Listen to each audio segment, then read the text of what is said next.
You know what you could do? Get a 3D printer. Find the shape of this. Yeah.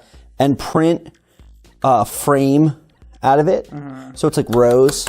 Yeah. And if you 3D printed them so they could interlock with each other, you can make it as big as you needed it to be. There you go. So you guys that have 3D printers and whatnot, and I know some of you actually probably do, print something. If you were to 3D print a interlocking Game Boy game solution, both horizontally, vertically, and up and down, we would talk about it on this show. Two of those special atomic bombs haven't gone off.